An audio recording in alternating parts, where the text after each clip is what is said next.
You ever realize too late that you've been left out of something that was never supposed to happen without you? I'm Liam, 29, and for as long as I can remember, Christmas was sacred. Not because of presents or lights, but because for one night, my chaotic family pulled it together.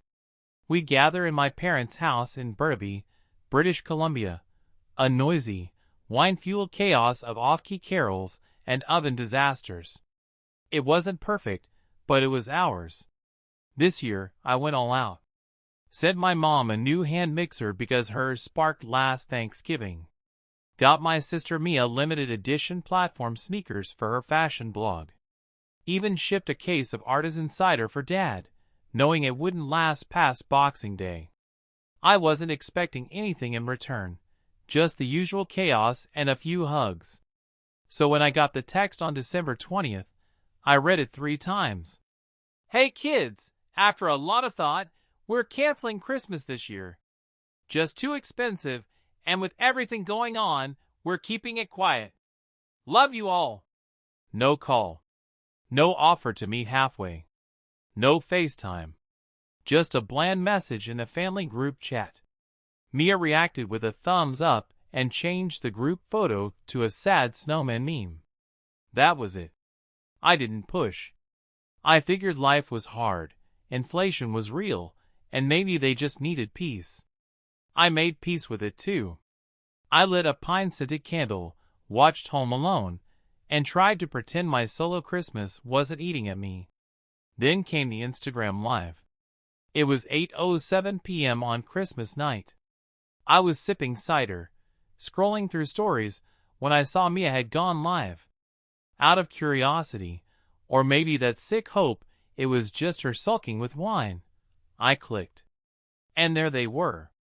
The entire family. At my parents' house. Lights everywhere. A 10-foot tree. A DJ booth by the fireplace. I recognized the wine glasses, the buffet trays, the string lights I helped hang last year. And I saw Mia, twirling in her new sneakers. Merry Christmas from the real crew, she yelled into the camera. A cheer went up. Confetti cannons exploded. Dad was dancing with a neighbor. My aunts and uncles, cousins, even Jared, who once ruined Christmas with a firework, were there. I wasn't. I watched in stunned silence. Then I noticed a text from Mom, sent an hour before Mia went live. You're not exactly a priority right now. We'll catch up soon. Enjoy your dinner. It took me 5 full minutes to process it. Not only was I excluded, but they lied. Cold. Clean. No guilt. And the next day, Dad texted. Can you send the $3,100 for January by tomorrow? That was when I stopped being the dependable son. That was when I stopped being their fool. I didn't reply to Dad's message. Not right away. Instead, I sat on the edge of my bed, staring at it like it was a riddle. They had lied to me, excluded me, partied without me, and then had the nerve to ask for money like nothing happened. I opened my banking app and pulled up the list of all the accounts, autopays, and transfers connected to them. The second mortgage I'd been covering since my dad's business slowdown. The family phone plan Mia was still on. The Spotify premium account I'd been paying for since 2021. The hydro bill. All of it was in my name. One by one, I canceled everything. I started with the big stuff. The $3,100 monthly transfer that covered the mortgage on their cabin in Kelowna. Gone. Then the phone plan. Mia's number? Deactivated. The Spotify family plan? Downgraded. The Wi-Fi? Disconnected by noon. By the end of the day, the only thing I hadn't touched was their Netflix account, and only because I wanted to watch it crash mid-binge. I expected a reaction, but I didn't expect the sheer volume of calls. By 9 a.m. the next morning, I had 41 missed calls, 16 voicemails, dozens of texts. Some were frantic, others angry. One from Mia said, WTF, Liam? Did our phones just die, or did you actually cut us off? I didn't reply. I just watched the chaos unfold. Mom texted, "This is going too far. Call me." Dad emailed, "You're overreacting. We needed that support. You know we're struggling." But the one that got me? A voicemail from Mom, her voice shaking as she whispered, "Please, Liam. We didn't think you'd care this much." And that told me everything. They never thought I'd care. Because they never cared about me. I spent the next week ignoring their messages. I didn't want apologies. I didn't want explanations. I wanted space. I wanted distance from the people who thought I was just a resource. But I wasn't done. Because they still had access to an old iPad I'd left at home 2 years ago. A device still logged into some of my accounts. When I got an alert from my bank about suspicious login attempts, I knew what it was. I drove out to Burnaby that same night. No warning. No call. I knocked on the door, and my dad answered in a wrinkled hoodie, looking like he hadn't slept in days. "Where's the iPad?" I asked. He blinked. What iPad?" "The one I left here 2 years ago." "The one someone just used to try and access my bank account." He didn't answer. He just turned and walked back inside. I followed. The house looked different. The post-party mess still lingered. Empty champagne bottles on the counter. Plates still in the sink. I grabbed the iPad off the living room table and turned to leave. "Liam, wait." Mia had come downstairs, face puffy, voice cracking. "Can we talk?" I didn't stop. "I gave you 5 years. We're even." And I walked out. You ever write something not to be answered, but just to be heard? After I left the house with the iPad, I drove back in silence. No music. No news. Just the soft hum of tires on wet pavement and my own thoughts unraveling like loose threads. Back at my apartment, I plugged in the old iPad, reset every password I owned, and then opened a spreadsheet I hadn't touched in months. It was titled Family Finances, and it listed every payment I'd ever made on their behalf. Rent, mortgage, cell plans, groceries, holidays, emergencies. 6 years of transactions, color-coded and time-stamped. $2,800 for Mia's car down payment.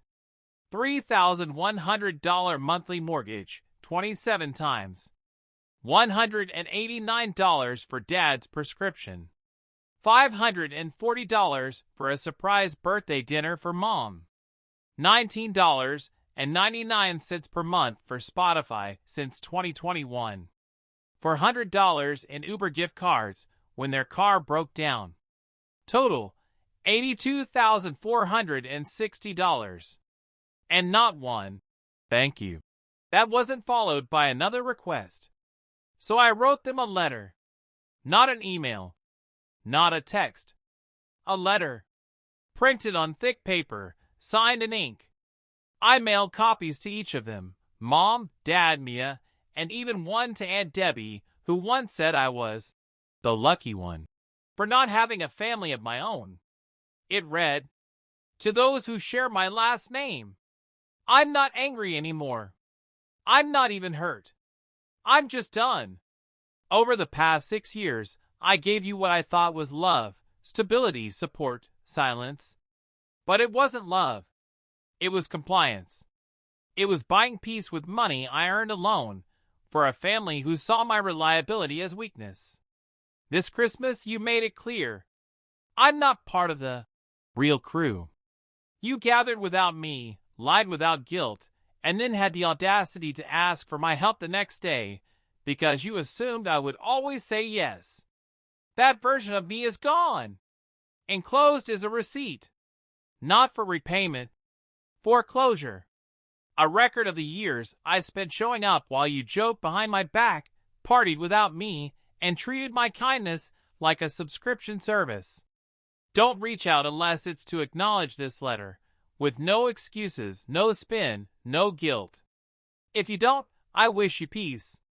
But don't expect my presence in your lives again. Sincerely, Liam.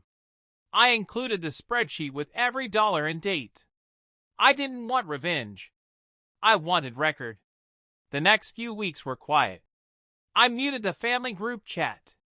I blocked unknown numbers. I even deleted Instagram. The silence was loud at first, but then it became calming. I went back to the gym. I cooked full meals for one. I got a dog from a rescue shelter and named her Olive. She sleeps on my feet while I work from home.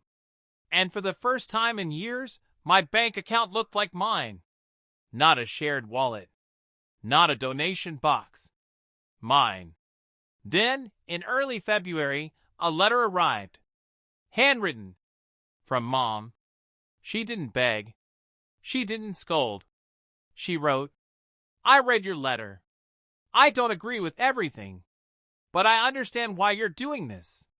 I'm sorry we made you feel like an outsider. I didn't realize how much you were carrying. I folded the letter carefully and placed it in the same drawer where I kept my birth certificate and passport. A few days later, Mia posted on her story. Some people thrive off drama. That's not family. No names.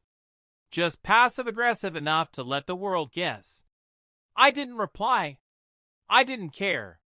The final text came from Dad. It was short. Guess you got what you wanted. Yes, I did. I got freedom. No more 3 a.m. calls. No more hidden debts. No more performative love. No more being the dependable one. Without thanks. Just me, Olive, a quiet apartment, and a bank account that wasn't bleeding for people who saw me as nothing but a fallback plan. On April 10th, I turned 30. Alone? Yes. Lonely? Not even close. I took the day off, hiked up Cypress Mountain, and watched the sunrise with a thermos of coffee and a cinnamon bun the size of my fist. No drama. No last-minute party. No pity gift cards with strings attached. Just light, silence, and breath. Sometimes, the best gift you can give yourself is goodbye.